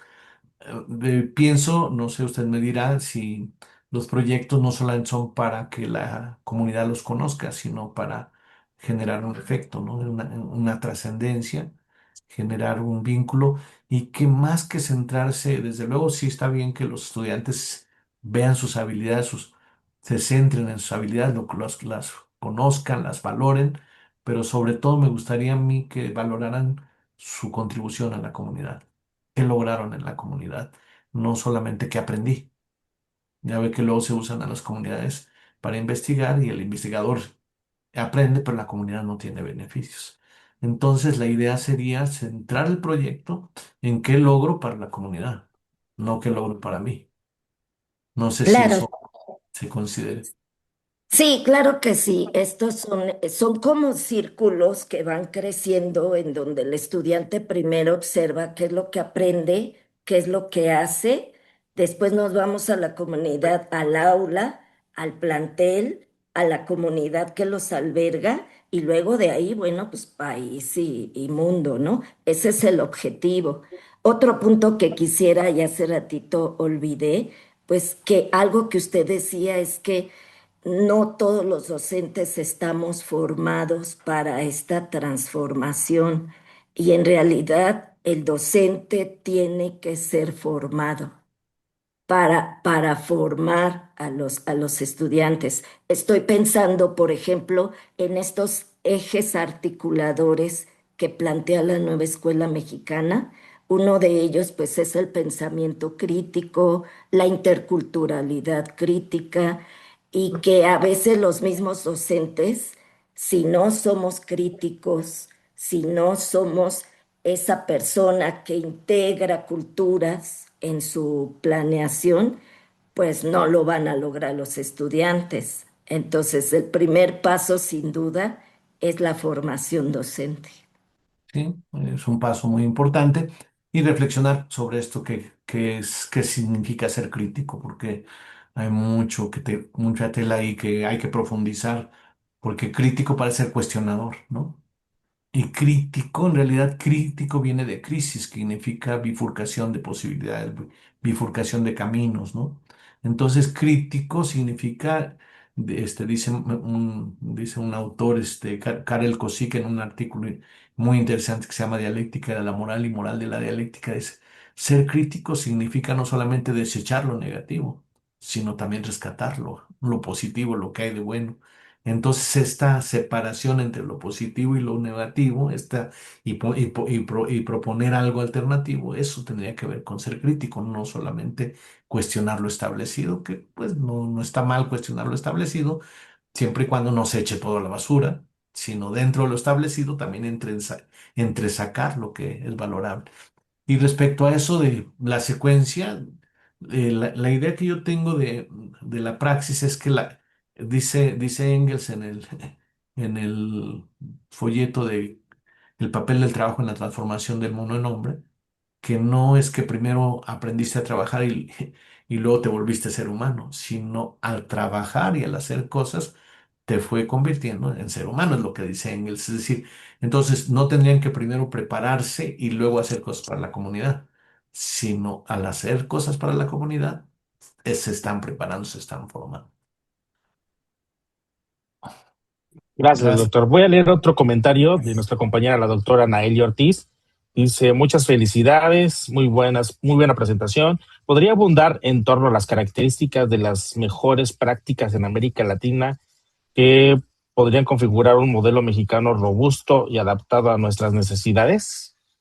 Sí, bueno, tenemos muchos contactos en América Latina, en el ámbito educativo, y los sistemas educativos son muy parecidos. Como que la OCDE, la UNESCO, ¿no? El PISA, todo eso, establecen parámetros que obligan a las escuelas y a los sistemas educativos de todos los países a hacer cosas muy parecidas. Eh, Sin embargo, por ejemplo, en la Universidad de Córdoba, en Buenos Aires, hay todo un movimiento para centrar la educación en los estudiantes más que en el docente, ¿no? Eso es importante. En Chile, digamos, el movimiento de los pingüinos, no sé si supieron, entre los estudiantes de secundaria le dicen los pingüinos porque su uniforme parecía el de un pingüino, aparte de que están cerca del Polo Sur y entonces se parecía. Entonces se movilizaron, pero en Chile, por ejemplo, se municipalizó la educación y entonces ya la administración nacional se eximía de tener relevancia injerencia en los presupuestos educativos. Querían que todo saliera del municipio y fue un desastre, ¿no? Están luchando por revertir eso. En varios países, sobre todo en Bolivia, en Venezuela, eh, se piensa mucho en la educación recuperando los saberes ancestrales, ¿no? De los pueblos originarios. Y en Venezuela hay tendencia a la educación cooperativa, pero todavía todos los países, sin excepción, están bajo la influencia del modelo occidentalista de educación. La nueva escuela mexicana como que trató de recuperar algo de Freire, sobre todo, y de Van Illich combinado con la Agenda 2030 de la ONU, y esa combinación pues no es afortunada, y tampoco siento o pienso que la escuela mexicana logró configurar suficientemente y formar a los docentes para una nueva proyección, sino solamente es los libros. A mí de los libros de la escuela mexicana, cuando los ojeo, parecen una incoherencia. No son un libro, son un conjunto de lecciones como con no muy clara articulación. Entonces pienso que eso no es bueno en la escuela nueva mexicana. Lo igual, los principios de igualdad de género no es adecuado. El concepto adecuado es equidad, ¿no? Y que es diferente. La emancipación de las mujeres, sería diferente que la igualdad de género, que es un concepto neoliberal, podríamos decirlo, ¿verdad? Entonces, eh, no veo en otros ámbitos educativos más que mucho tiempo han pasado y todavía sigue que las competencias. Estamos dando clases en un doctorado, me invitaron a dar clases en un doctorado que es de la Universidad de Superior de Guadalajara de México, pero que la mayor parte de su población y su coordinador es chileno, y ellos están trabajando el doctorado en educación socioemocional.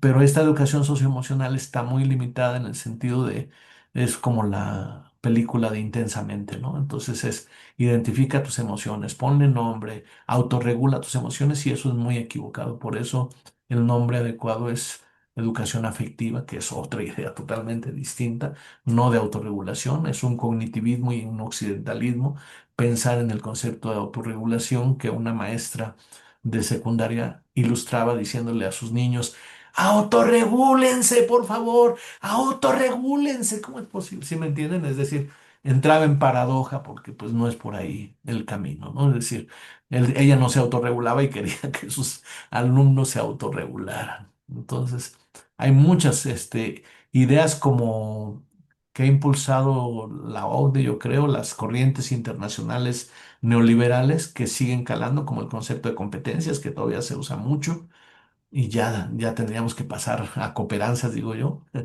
Y y esta idea de la educación socioemocional está muy de moda, pero con un enfoque muy limitado. Gracias, doctor. La doctora Araceli Jiménez tenía levantada la mano. Si quiere intervenir, doctora. Doctor, muchas gracias. De verdad es un placer estar en esta conferencia y con este enfoque que usted nos está compartiendo. Doctor, aquí tengo una duda. Hay un poco de ruido afuera, no sé si están detectándolo o no. Poquito, se oye bien su voz. Poco. Sí. Bueno, gracias.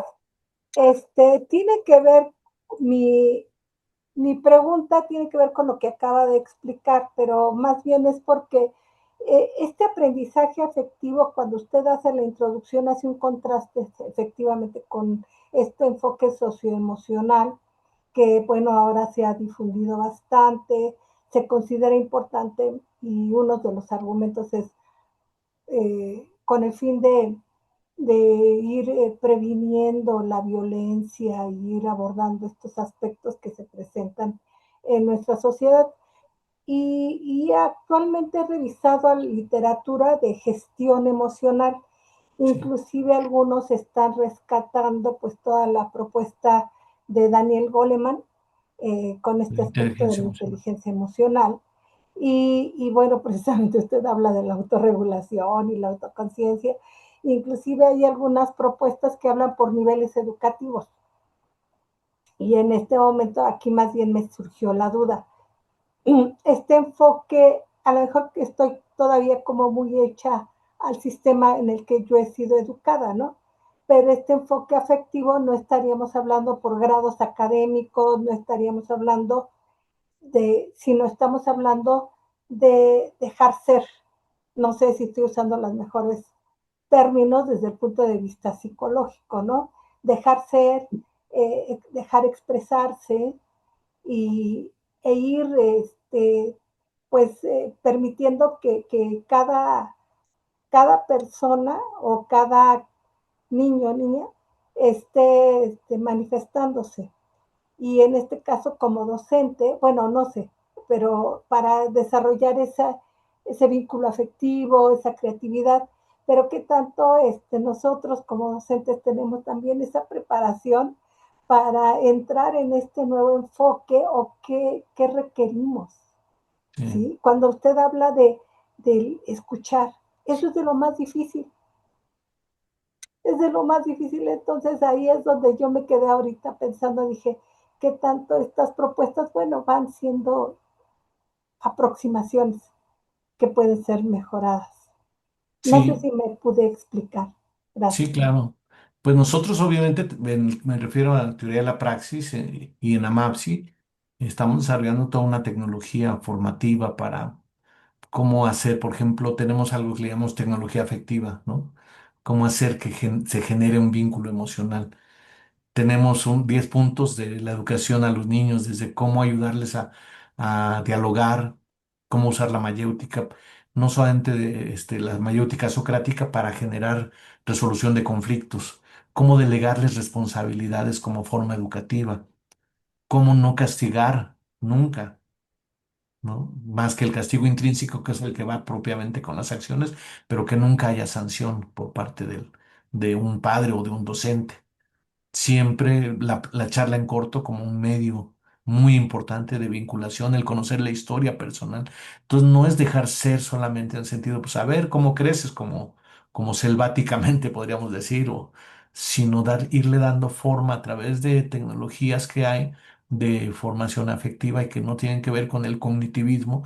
El problema de la educación socioemocional es que es cognitivista, es decir, es mentalista y por lo tanto separa pensamiento de emoción, cuando el pensamiento en realidad es una expresión emocional. Entonces, la educación emocional tiene que ver con esto que decíamos de hacer comunidad infantil, de que haya arraigo. Y desde luego, reflexionar también sobre la importancia de la lealtad, por ejemplo sobre los valores inclusive, pero compartiendo y haciendo cosas interesantes. Decían ahorita en una pregunta en el chat si gobernanza o cooperanza. La cooperancia es un neologismo que yo generé en contraposición a las competencias. Las competencias son capacidades abstractas. Aprende a redactar una carta para que un día, si necesitas hacerla en un trabajo, la puedas hacer. Esa es una competencia. Y la cooperancia es escríbele a alguien, diría Freire, ¿no? Escribe para alguien. Entonces la cooperancia siempre tiene destinatario. Y también está en vinculación. El futuro, en la competencia, el futuro es después. Ahorita lo tienes que entrenar y después viene ya el ejercicio. Y en la cooperancia no, el presente es lo que importa, lo que vas a hacer ahora. Y eso es la mejor forma de prepararse para el futuro. Y entonces en la competencia la historia no importa. En la cooperancia sí, los antecedentes de algo son relevantes. Entonces son una serie de cosas y ahí se va dando la formación afectiva.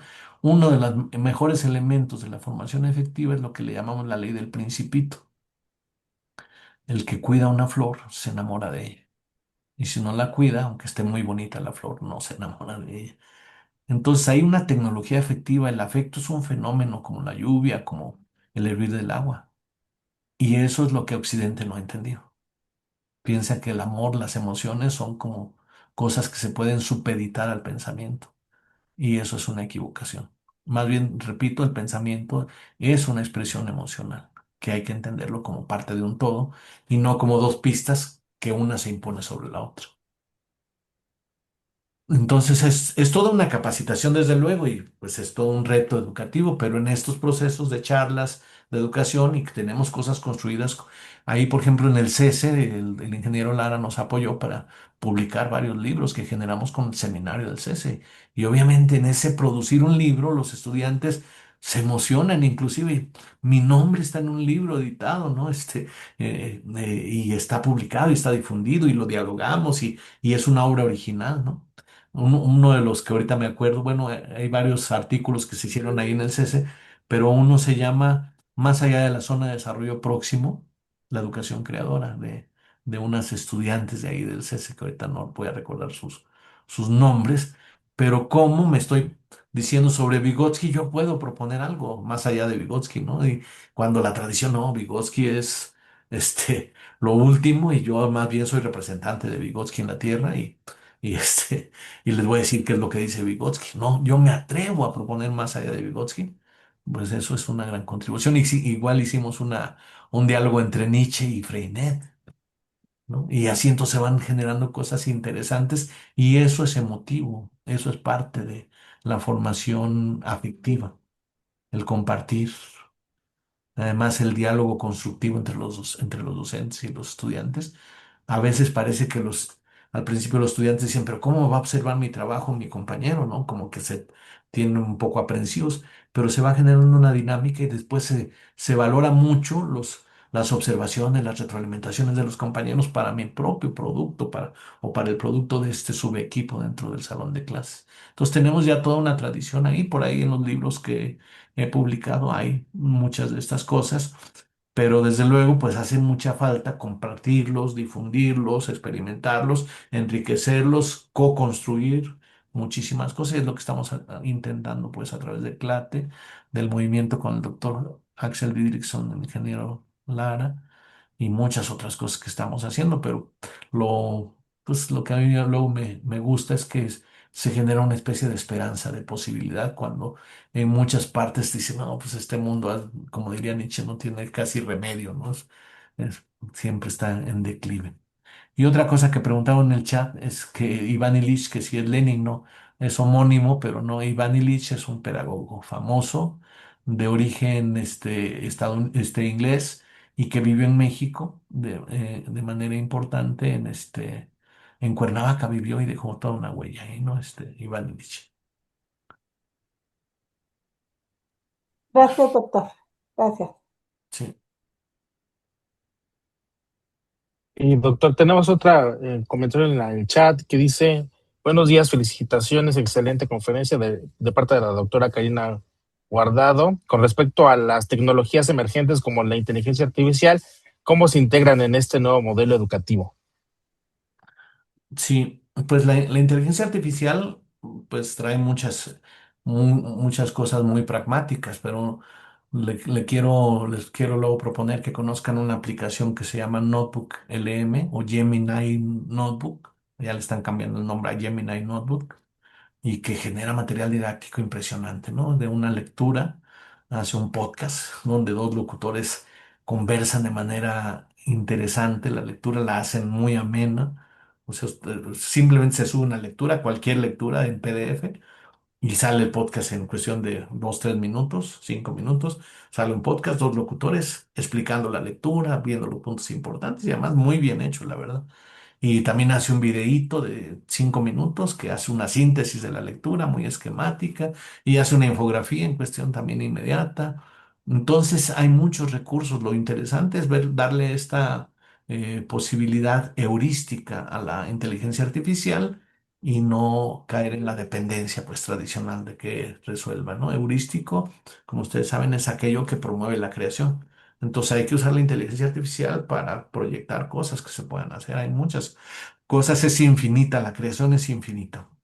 La inteligencia artificial es una creación, pero sobre ella, pues ahora se abre cada cada nueva tecnología nos abre un universo de posibilidades, ¿no? En lugar de ver como una frontera de que ahorita hay que ponerse a la moda de la inteligencia artificial, hay que ver cómo la utilizamos para ir hacia lugares pues más ahora. El intercambio internacional, por ejemplo, con la inteligencia artificial es mucho más fácil. Ahora hasta las traducciones son inmediatas, ¿no? Se puede hablar en tiempo real en diferentes idiomas con mucha facilidad. Entonces, yo haría mucho, promovería mucho el intercambio internacional a nivel planetario, es decir, desde luego en América Latina, porque nos interesa una cohesión latinoamericana como una forma de proyección, una emancipación latinoamericana como un símbolo de nueva posibilidad humana. Pero desde luego nos interesa el diálogo con China, con Rusia, con Sudáfrica, con la India, diálogo. Entonces, el abrirse al diálogo, el enriquecimiento propio a través del intercambio con otras culturas, pues es infinito e interesante. Entonces yo creo que en ese enfoque podríamos decir, y sí hay que retomar y valorar mucho lo que están aportando a inteligencia artificial. Ayer salió una declaración, bueno, hubo un evento sobre inteligencia artificial en Shanghái y pues el presidente chino dijo que ellos promueven la inteligencia artificial para uso colectivo popular, a diferencia del modelo norteamericano que pretende concentrar el uso de esta herramienta con fines comerciales centralizantes, ¿no? Económicos centralizantes. Y dice Xi, el presidente de China, que pues es para todo el mundo y que China lo que va a hacer es poner al acceso de todos los países y de todas las comunidades sus herramientas y de ahí, pues que puedan crecer, ¿no? Que no solamente las usen, sino que las remonten, podríamos decir. Sí, doctor, gracias. En este tenor de la inteligencia artificial, el doctor Juan Alvarado pregunta que si la trascendencia educativa implica que las evidencias de aprendizaje se socialicen y generen valor para la sociedad, ¿qué papel debería desempeñar la inteligencia artificial para potenciar el pensamiento crítico de los estudiantes y evitar que se convierta únicamente en una herramienta que fomente la dependencia tecnológica o la reproducción de la información. Sí, pues el intercambio, incluso, por ejemplo, a veces yo he puesto a dialogar separadamente, porque no lo puedo hacer todavía directamente, al ChatGPT con el Gemini, ¿no? Entonces le pregunto una cosa al Gemini y me dice, y luego le pregunto la misma cosa al ChatGPT y me dice otra. Y luego le digo a uno, oye, tu colega dice esto en lugar de lo que tú me estás diciendo. Y dice cualquiera de los dos, ah, sí, espérame. Y dice, ah, sí, es cierto, y recompone lo que, lo que había dicho, ¿no? Es decir, hay una especie de diálogo entre una y otra aplicación y cada vez están saliendo más aplicaciones de inteligencia artificial, pues sorprendentes, ¿no? Entonces, no verlo como el horizonte, sino como una plataforma, yo creo que es muy importante estar atentos a todas las cosas que se aportan, pero en este enriquecimiento de la integración de múltiples experiencias, pero no deja de ser pues sorprendente lo de la inteligencia artificial. No sé si el concepto de inteligencia artificial sea el adecuado, pero bueno, así se le ha llamado técnicamente, porque inteligencia, según teoría de la praxis, es producir cosas originales. Y por eso piensa en la inteligencia artificial o se plantea como inteligencia generativa. Pero bueno, todavía no conozco ninguna canción que haya trascendido y en lugar de ser John Lennon o Paul McCartney, sus autores sea ChatGPT. O una novela como Cien años de soledad, elaborada no por Jorge Luis Borges o por este eh, García Márquez, sino por Gemini. Todavía no hay ese nivel de creación. Por eso podría decirse que no es propiamente inteligencia artificial, pero es un procesamiento impresionante de información. Eso sí, es rapidísimo, ¿no? Le preguntas y en cuestión de segundos, yo pienso que cuando empieza a escribir, cada palabra empieza a buscar, porque apenas le terminas la pregunta y en 3 5 10 segundos ya te tiene una investigación impresionante, ¿no? Entonces, la rapidez de la computación cuántica que no deja de ser impresionante. Dicen que hay grandes servidores que consumen grandes cantidades de agua para poderlos mantener, pues que no se sobrecalienten, porque sí la velocidad que tiene es impresionante. Pero ya di mi concepto de inteligencia como creadora también, ¿eh? Si no es creadora, no es inteligencia como lo que decíamos de Heidegger, el que no produce, no piensa, repite algoritmos. Sí, doctor, una última pregunta del doctor Carlos García. Su propuesta es muy interesante para ponerla en acción por dónde se debería empezar. ¿Cambiar los planes y programas de estudio o por la formación de los profesores? La idea que, fíjense que eso nos lo preguntamos hace muchos años y encontramos que hay que empezar por todos lados. Hay que empezar por la escuela para padres, hay que empezar por formación docente, hay que empezar por incluso el cambio social, el cambio político, ¿no? Porque si pudiéramos quitar a Mario Delgado y poner ahí a alguien que sepa de educación, pues ya sería. Y lo decimos en cada conferencia, ¿no? Que quedamos de que como Mario Delgado, pero pues parece que no llega todavía a oídos de Claudia o no le da la importancia, porque pues que pongan una persona que tenga trayectoria educativa, aunque Claro. sea de cualquier enfoque, pero que digan, se ha dedicado, tiene obra educativa y no es una persona que está ahí como haciendo un manejo político de algo que sin tener idea pues de lo que significa el proceso educativo, suficientemente idea porque no se ha dedicado a eso, ¿no? Axel Didrikson, decía yo, para secretario de Educación sería maravilloso, ¿no? Pero, y así, entonces no hay una línea, no es lineal, es por todos los frentes. Desde luego puede haber como estrategias, por ejemplo, a mí se me ocurre que la primera estrategia es tener un proyecto, es decir, aquí hay conceptos, ¿no? Aquí hay propuestas, aquí hay formas aplicables, porque a mí no me gustaba desde hace años de que otro mundo es posible. ¿Y cuál es ese mundo? No, pues todavía no sabemos, eso no me gusta a mí. Si otro mundo es posible, pues dibujémoslo, aunque sea todavía en esbozo, pero esto es lo que pensamos que podría ser posible. Entonces, eso tiene que ver con la posmodernidad, porque la posmodernidad cuestionó los metarrelatos. Entonces ya no, si tú defines el mundo posible, la sociedad del afecto, diría yo, pues ya es un metarrelato, estás imponiendo. No, no estoy imponiendo, es una propuesta para dialogar, ¿no? Pero el no metarrelato, se le diría en la posmodernidad, es un metarrelato. El que nadie haga metarrelatos es un metarrelato. Entonces es una paradoja. Por eso la posmodernidad, pues en general, cayó en el relativismo y de ahí nos ha tenido, nos tiene en mucho, ¿no? Cada quien en su mundo, como sea, la independencia, no hay forma de combinar pensamientos, es decir, no piensa que el diálogo puede ser fructífero. Y nosotros ahí siguiendo a Freire y a Sócrates, Platón, el diálogo, por supuesto que es la base de muchísimas cosas posibles, interesantes, ¿no? El diálogo como enriquecimiento del pensamiento de cada quien. Y eso es Sócrates, ¿no? Es decir, dialoguemos y sale, ¿no? Pensaba que desde dentro de las personas, por eso la mayéutica, salía el conocimiento. No tenía tan claro que era en el arte de dialogar, la combinación y la recombinación, lo que generaba el producto. Dice, ya hay muchas pistas de otro mundo posible, solo tenemos que escuchar muchas de las propuestas, dice Pedro Gómez. Pues, ¿qué otra cosa hoy? Pues cedo la palabra al doctor Rafael Lara Barragán para dar cierre a su increíble conferencia magistral, doctor. Muchas gracias. De verdad que cada vez que nos escuchamos, doctor, hay muchas sorpresas, ¿no? Por ejemplo, hoy para mí queda muy claro que la educación no debe ser solo formar individuos fuertes, sino trascienden, sino son trascendentes para la comunidad en que se desarrollan. Creo que ese debe ser el fin último de la educación, de acuerdo con lo que hemos estado escuchando el día de hoy. Si no educamos para transformar, no hacemos más humano a la humanidad. Mm, Y esto es algo fundamental, ¿no? Y bueno, pues otra idea, quiero felicitarlo por la creación de la Sociedad del Afecto, una postura filosófica importante que rompe muchos mitos y rompe muchas cosas que hasta hoy habían sido utilizadas como paradigmas, ¿no?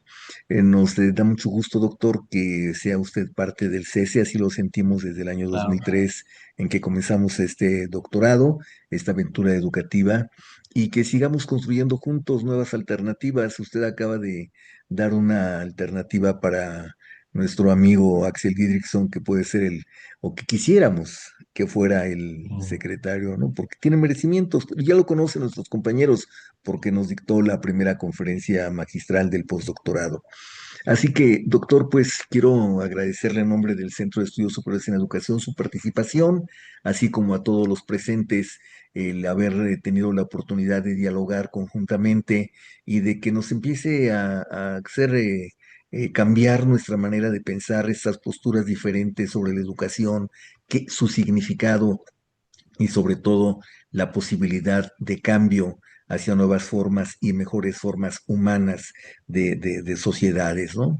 Desde luego que la guerra y todas estas cuestiones que estamos viviendo deben estar fuera de nuestra agenda y fuera de nuestros objetivos y debemos de tener una sociedad hacia el afecto, en donde usted, como bien dice, el amor está muy por encima de muchas de las inteligencias y de muchas otras cosas más.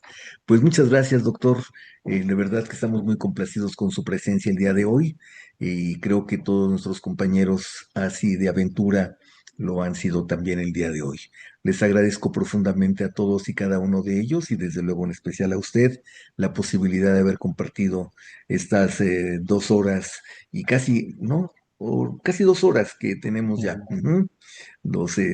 Faltaron unos minutos para completar las 2 horas. Muchísimas gracias, doctor, nuevamente, y muchísimas Muchas gracias gracias y a todos muchas los gracias. presentes. Los comentarios en el chat también los valoro mucho. A ver si luego me los puede copiar alguien del CC y me los envía, por favor, Claro para que sí, doctor, luego cómo no. muchas Esa es cosas. una característica que tiene Zoom, ya lo hemos visto en Sí, nuestras reuniones previas, que hace el resumen y lo sí, podemos enviar sin ningún problema. Así que todo lo que quedó, lo que se dijo el día de hoy está perfectamente documentado y se lo vamos a transferir sin ningún problema. Muchísimas gracias muchas nuevamente a todos. gracias. Desde luego a José Luis Hilario por la conducción de esta sesión. Su Muchas gracias. moderación estuvo también sensacional. Muchas gracias, José Luis Hilario. Y pues a Gracias, todos y doctor. cada uno de ustedes nuevamente por su presencia en esta segunda conferencia de nuestra tercera generación del postdoctorado en el Centro de Estudios Superiores en Educación.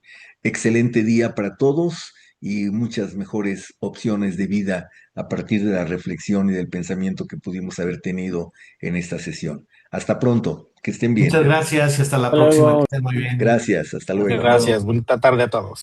Buenas tardes. Sí. Gracias, Hilario. Sí, Muchas doctor, gracias, gracias a hasta usted. luego. Gracias, doctor Juan de Jesús.